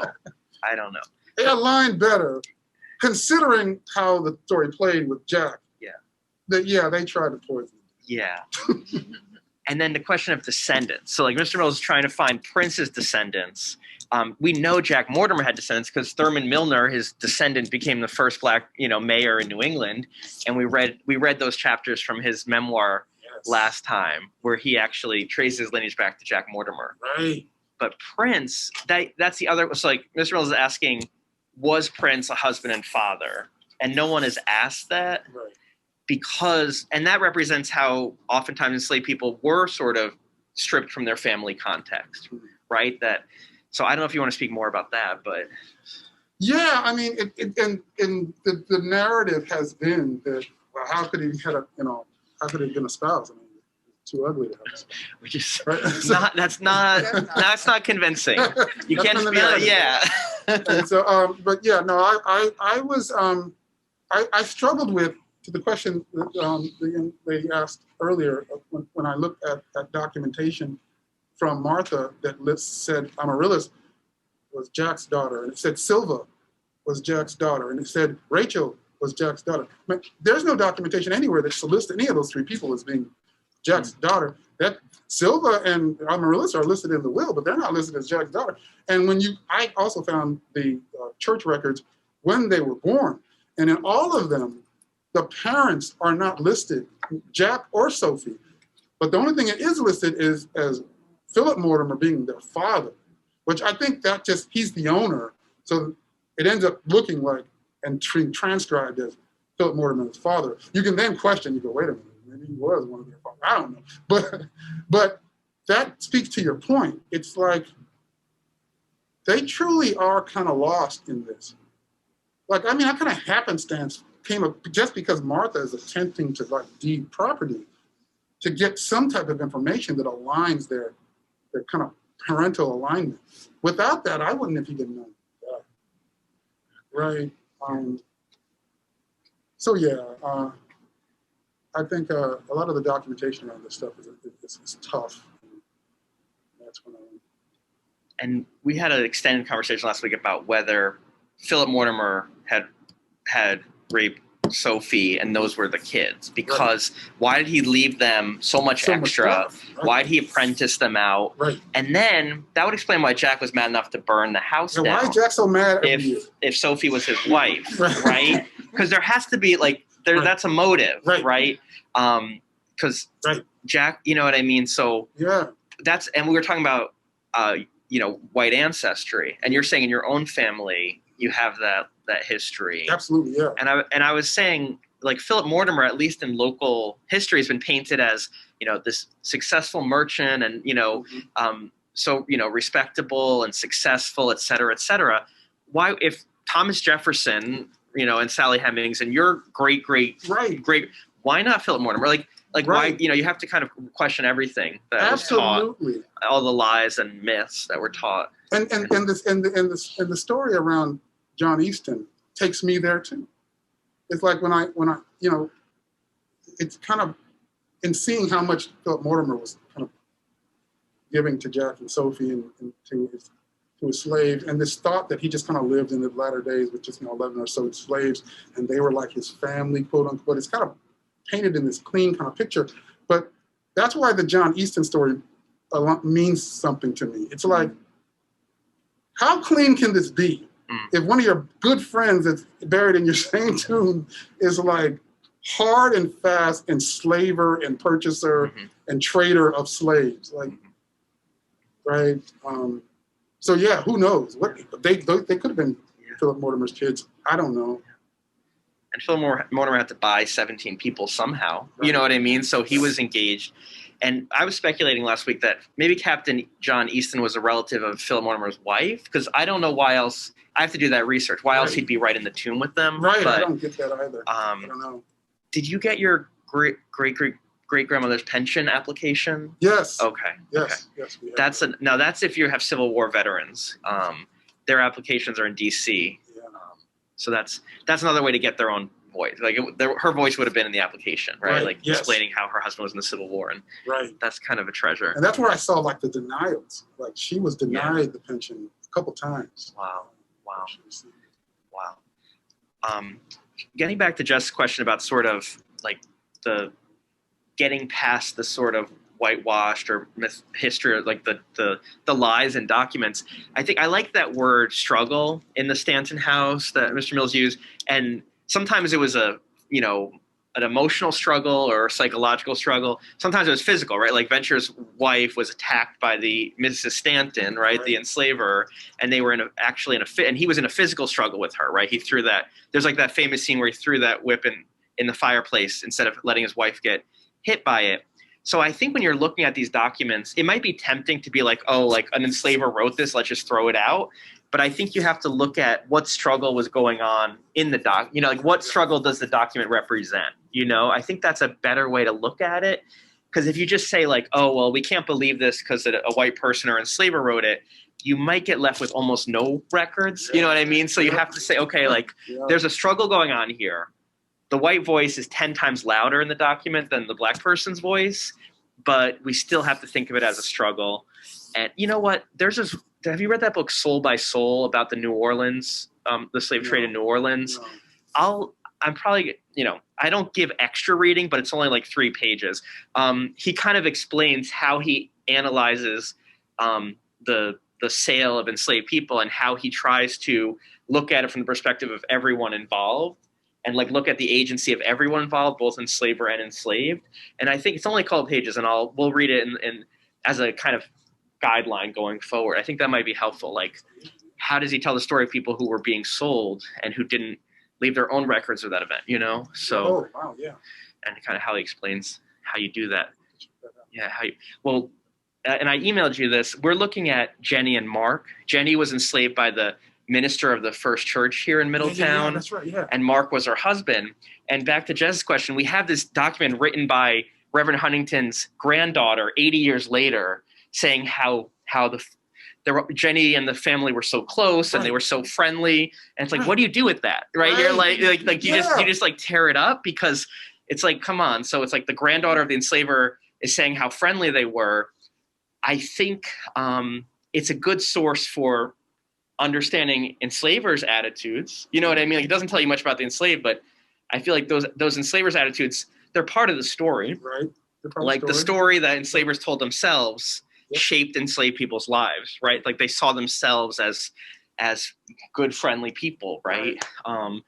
But they also say things like, her husband was a free blacksmith and he lived with us. So even sometimes amidst the bullshit, you actually get little nuggets of fact too, that you could actually use. You know what I mean? Like, oh, she's like, you know what I'm trying to say? Like, okay, so she documented that Jenny's husband was a free blacksmith, a free African-American blacksmith, in the process of telling this kind of fairy tale about how close they were. She also revealed a very important bit of information about Jenny and Mark's lives as, formerly enslaved people. So it's, that's a good point. It's actually really helpful for me because, again, like I said, that is right on where my struggle is. You hit it right on the head. That's right. And if you're a history major, you have to take it's just called History 360 at Wesleyan. It's the course. You mostly just talk about the methods of history, like how to read a document critically, how to look, how to kind of read between the lines. And I'll try to give you, for like non-history majors, we'll try to do a little portion of that. But it's important because you don't want to throw everything out or you'll have nothing, but you also just can't accept everything at face value, of course, because yeah.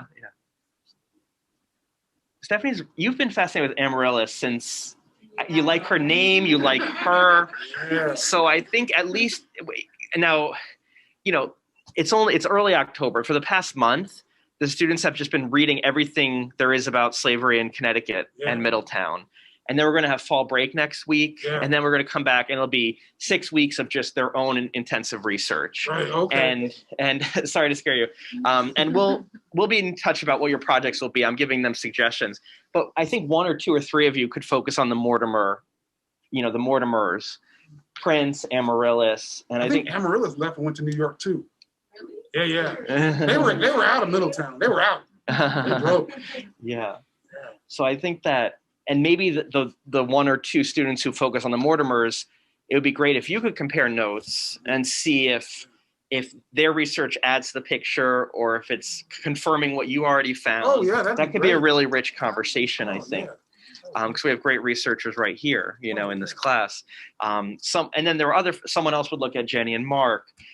Just right here on this campus, when you're talking about the landscape, like your own family, like kind of the buried landscape of your own family's history, where the Wesleyan Science Center is now that was the site of the first Black church in Middletown, Cross Street. Will be 200 years old next year. That's completely gone. They moved up the street. That site is completely now obliterated by the Science Center. And Jack's daughter Rachel had land right next door, where Wesleyan Science Center is now. So it's like the history of the, you know what I mean? So these families, it's sort of a buried landscape right here.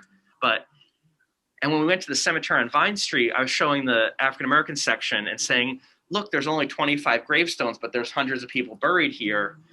But then I said some Black cemeteries have been completely erased. And you're saying the cemetery your great-great-grandfather was in, can you imagine paving over 15, did you say 1,500 bodies? 15,000 bodies. Like it's like genocidal. How do you just pave over 15,000 people? Yeah. But what's interesting is, and me and my sister are heading back to Texas, there's talk of doing the same thing in Texas to that same cemetery that we were at years ago. My gosh. Which is another reason we're doing that. Oh my gosh. Oh yeah. No, and here in Middletown too, that part of what we're doing is raising awareness of these sites. Mortimer Cemetery. We're just in Mortimer Cemetery.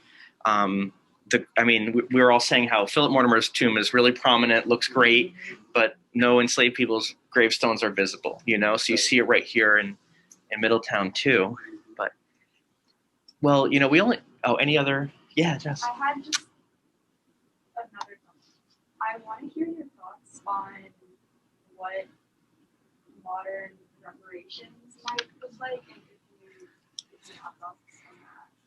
Well, I have thoughts on. I know there are definitive kind of facts around wealth gap, 6-to-1, or health gap. African Americans dying like 4 or 5 years sooner on average than white Americans. I know there are just definitive facts around incarceration rates, and there's this long list of these definitive things. Now we can discuss like what are the root causes of that, but they're very definitive disparities. To me, reparations is something that corrects those very definitive disparities. Whatever does that to me is reparations, right? Like if the average African American household in America has 170 grand in wealth, but the average white American family, on average, is 950 grand in wealth, and something is off to me. I know, and I also assume that there are some things relative to that, something relative to health, some things relative to diet that I know likely came through slavery. Maybe they're habitual that are causing some of these health disparities. For example, my wife is from Memphis. I met her in California because her family moved to California when we were in high school. They were very common in cooking chitlins, right? And the way they eat were things that my family had historically said, that's that slave stuff. That's the stuff that they fed you when we were slaves. We're not eating that. you know, in my research, I found out that some of that stuff is true. It's like the slave owner was, I mean, this was a commodity. They were trying to save money. They'd give you the scraps. And we kind of turned that into some type of a delicacy, but now it probably has a health impact. To me, reparations is whatever corrects those things, brings us back to parity. I don't see it as somebody getting a check. I actually see it as those factors changing, those numbers, you know, whatever that is. There's discourse that the only people that deserve reparations, whatever reparations look like, are like people that can prove their descendants and their ancestors to slavery, especially after doing all this research on this. Wow, that's really wow. Well, I'll tell you this. Like I read this story once. I can't remember the individual's name. He was a slave in the South, Georgia. He stowed away on a ship and got to New York, and he ended up getting to Connecticut, and he was a free man in New Haven. It's probably a person you will probably remember the name of. I can't remember his name. And so around the same time period, around Ventura, and eventually after years, he was able to amass money, and he was a businessman around the college. Is it William Lanson? No. Is it Reverend Pennington? Grimes. Yeah. Oh, Grimes, yeah. I can't remember the first name. William Grimes? William Grimes. Yeah. And he amassed a lot of, because he was doing business with college kids around the college, and he amassed a lot of money. Eventually, his slave owner in the South, like 20 years later, he had married, he had all this money, he was doing well, found out where he was, sent people here to take him back to the South. He had to buy his way into freedom because he had amassed so much. Basically, the slaveholder, he had to give the slaveholder everything he owned. And he was broke, and he died penniless, poor, a bum on the street. But when I'm telling you that story because a part of that story, the only reason that was able to work was it was relative to colorism. When he was a son of his master, and he was extremely fair-skinned. He was only really enslaved because they knew he was African-American, but he didn't really look like it, which is also the way he was able to stow away on the ship and no one asked any questions, which was also the reason he was able to walk through New York and get to Connecticut. It was a colorism thing. He didn't look like he was black, and all this kind of worked. So when you ask that question about reparation, and he also wrote a slave narrative, just like Venture did. And at the end of his narrative, he makes a definitive statement about where he's not clear as to whether or not it was worse being enslaved in the South or being oppressed in the North. Like he's questioning it. He's not sure which one is worse or which people were worse, right? And so that's a narrative, if you got to find it, is when you might not read. But definitively tying yourself to slavery, I'm not sure that's the right answer. I don't know what the right answer is, but I'm not sure that's the right answer. Because there are some people like him and in his lineage, some of them whom I've talked to, they live in Northern California and the Grimes lineage. And there's like a PBS special on it and all, and I've talked to them. Like, they're all very fair-skinned as well. I mean, some of these people may not even known they had African-American lineage, although they were impacted by the systemic nature of all this. I don't really know if that's right.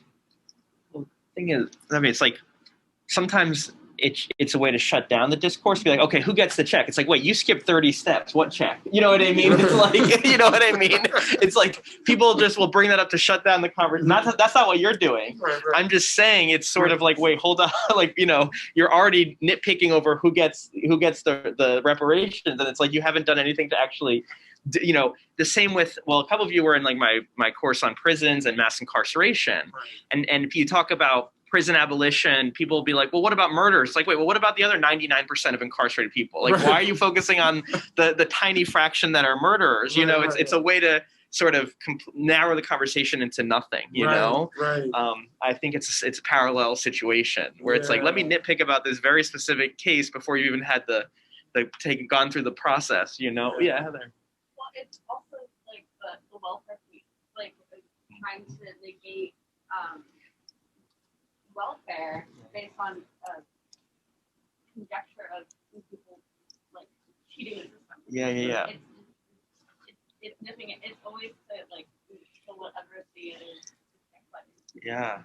Well, the welfare. I mean, there's fascinating scholarship that goes back to the 30s where most Black workers, so agricultural, like sharecroppers and domestic workers, were not eligible for Social Security. Yeah. So Social Security, which was predominantly a white benefit, became an entitlement, and those who weren't were called welfare. You know, were seen as cheating the system. So structurally, one was coded as a handout and one was coded as an entitlement. Right. And that goes back to reparations. Like, well, the reparations are due for the 20th century too, not just slavery. Right. You know, and what you were saying, about the Daughters of the American Revolution. So like the struggle with that's a whole other thing, because it's sort of like what they're telling Mr. Mills. Yes, they're being consistent with the rules, but the rules were not made for Black families. That's my issue. You know what I mean? That's the point.